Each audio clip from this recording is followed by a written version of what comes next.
네, 안녕하세요. 심플러입니다. 주말 전체 영상으로 인사드립니다.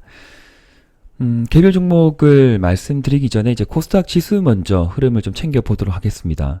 지난 이제 11월 달에 장대 양봉의 중심선을 좀 그어놓은 상태이고, 제가 패밀리 분들에게는 장중에 텔레그램에서 좀 언급을 좀 드렸죠. 네.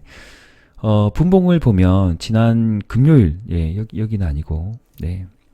30분봉을 보면 제가 항상 챙겨보라고 했던 것이 지속적인 하락 이후에 추세 전환을 의미하는 그런 시그널들이 여러 가지가 나올 수가 있습니다. 그래서 모든 시그널들이 뭐 맞다고 해서 박자가 맞다고 해서 무조건 간다라고 생각은 하면 안 되겠지만, 그래도 우리는 오랜 기간 동안 차트를 공부하고 뭐 맹신해서는 안 되겠지만 뭐 기술적 보조 지표를 활용하면서 매수 타이밍 혹은 매도 타이밍, 그리고 추가 매수, 신규 매수 등 내가 실전 매매 관점에서 어느 타이밍을 가져갈 때가 그래도 성공 확률이 높을지에 대해서 고민해 볼 필요는 있다는 부분이죠. 그래서 제가 늘상 말씀드렸던 우하향 추세를 이제 그려보는 겁니다. 여기 추세선을 그려보고, 여기서는 반대로 상승 추세를 그려보고 30분봉에서 하락이 나왔기 때문에 긴장을 타야 되고 좀 보조적으로 매매를 볼 필요가 있는 부분이고, 최근에 한 달 동안 흐름을 보면 계속 내려왔죠. 계속 내려왔는데 여기에서 지난 금요일, 예, 날짜를 보면 1월 26일 날 기준으로 우하향 추세를 돌파하고 안착하는 흐름이 나왔기 때문에 개별 종목으로 보면 뭐 동일하게 뭐 지수 상승을 이끄는 것이, 제가 또 2차전지 애들이 가야만이 지수가 반등이 강하게 나올 수 있다라고 미리 전체 영상으로 미리 말씀을 드렸습니다. 네, 그래서 그런 부분을 참고하셨다고 하면 중기 스윙으로 들고 가는 종목들, 내가 지난 뭐 저번 한 달 전에 샀든 최근에 샀든 첫 번째 매수 이후에 평단가를 좀 낮추기 위한 그런 타이밍을 볼 때 또 이런 시점은 괜찮은 또 추가 매수 타이밍이라고 또 볼 수 있지 않을까라는 개인적인 의견을 좀 강조해서 드리고 싶습니다. 추세가 완전히 전환된 건 아니겠지만 일단 분봉상으로 보면 전환을 하기 위한 몸부림을 치기 시작했다 라고 생각을 할 필요가 있는 부분이고요. 지지할 자리에서 지지가 나왔기 때문에, 그리고 이틀간의 양일간의 하락을 감싸는 양봉이 나왔기 때문에, 만약에 여기서 서서 조정받고 올라가면 땡큐하고, 좀 비관적으로 말씀드리면 아직 박자가 맞지 않고 뭔가 애매하다. 예, 뭔가 애매하다. 그러면 추가적인 하락, 예, 여기서 약간 조정이 나온다 하더라도 너무 겁내지 말자. 예. 하락이 나오겠지만 어느 선에서는 지지가 이게 좀 서서 조정을 받는다는 기대를 좀 할 필요가 있는 부분이고요.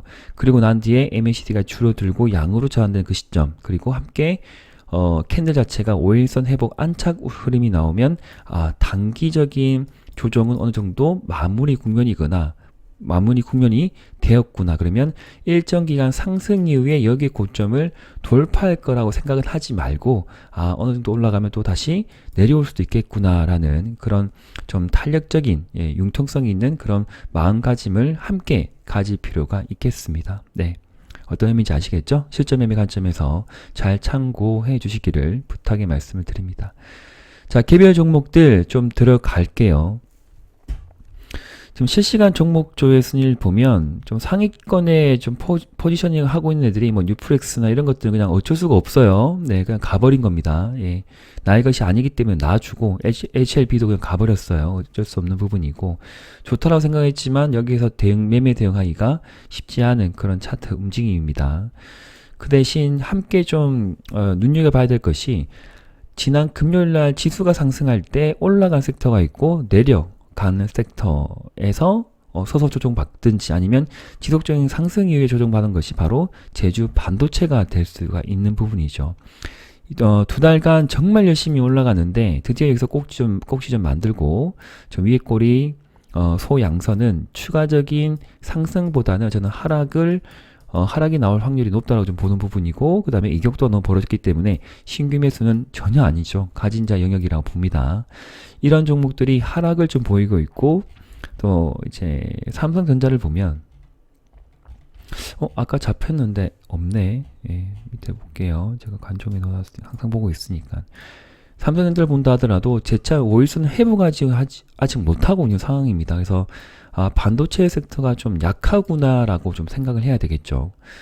지속적인 상승이 나온 건 맞는데 지수가 올라갈 때 하락이 나왔으니까 뭔가 포트폴리오가 바뀔 수가 있는 부분입니다. 그 대신 우리가 공부했듯이 지수가 상승 나올 때 올라갈 수 있는 섹터는 바로 지수 견인을 했던 에코프로나 에코프로 BM, 그다음 포스코 퓨처 M, 코스모 신소재 이런 2차전지 섹터 애들이 강하게 드라이빙이 나올 수 있다라고 기대를 할 필요가 있는 부분이죠.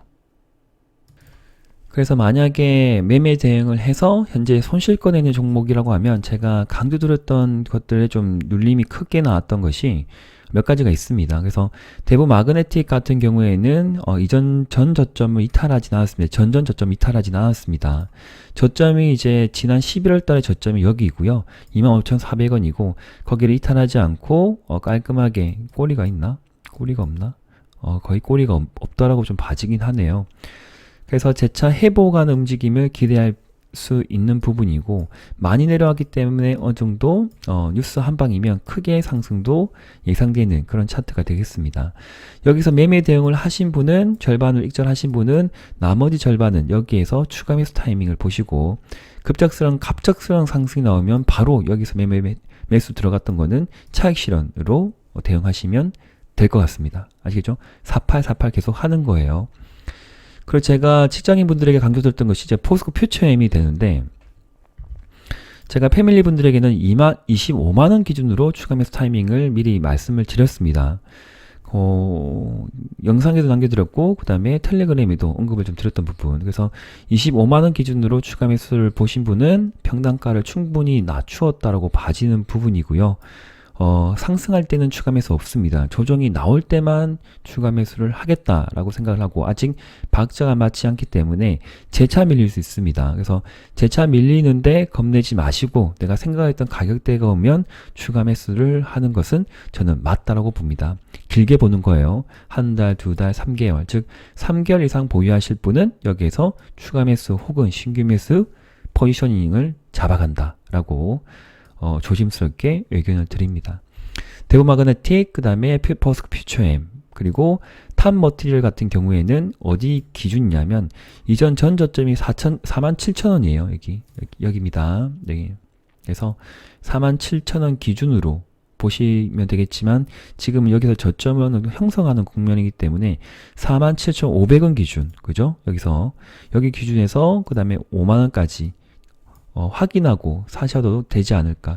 좀 급작스러운 하락이 나왔기 때문에 어느 정도 5일선 회복 안착을 할 때 신규든 추가 매수 타이밍을 보셔도 저는 괜찮을 거라 봅니다. 그리고 상승이 나오면 단기적으로 최대 매물대가 있는 65,000원까지는 중기승으로 보면 언제든지 도달 가능한 또 목표 주가가 되지 않을까라고 또 추가적인 의견을 드립니다. 그리고 마지막으로 포스코 엠텍인데 이 종목은 갈 듯 하다가 그냥 밀려버리면서 조정, 그리고 갈 듯 하다가 그냥 세게 하면 가긴 가요. 장대 양봉을 그리고 2, 3일 정도 추가적인 상승이 나오겠지만 또 추가적인 하락도 좀 길게 나오는 그런 종목입니다. 즉 탄력이 굉장히 좋은 종목이다. 그러나 하방에서 5,000원대에서 근 10배가 한번 올라왔기 때문에 많은 금액으로는 좀 대응하기가 힘든 종목이 될 수가 있겠죠. 그래서 지금을 보면 단기적인 추세를 보면 상승 추세를 전환을 하고 있는 상황이고 박자를 보면 아직 맞지 않습니다. 정확한 박자가 맞지 않겠지만 선매수 혹은 여기에서 혹시나 매매 대응하신 분들, 제가 여기 매도권이라 말씀드렸는데 혹시나 매수 들어가신 분이 여기에서는 평단가를 낮추고 비중을 확대하는 자리이다 라고도 언급을 드립니다. 그리고 신규로 보실 분이라고 하면 본인의 선택이에요. 손절가를 정하고 들어가시든지 아니면 손절가 없다, 나는 그냥 중기 스윙으로 가겠다라고 생각하신 분은 여기 추세 하단을 보고 추세 하단 근처 혹은 5일선 회복 안착 여기에서 신규로 보고 만약에 밀리게 되면 여기 2만원대까지도 밀릴 수 있다라고 생각을 하시면서 대응할 필요가 있겠습니다. 네. 많은 금액으로 해서는 안 되는 위치예요. 아니면 내가 여기서 수익을 많이 났던 종목이다 라고 생각이 드시면 동일한 비중은 상관이 없겠죠. 왜? 많이 먹었으니까. 예. 개인의 어떤 입장차가 다 다르기 때문에 그렇게 다르기 때문에 다르게 대응을 하셔야 됩니다. 네, 정답이 없다는 거죠.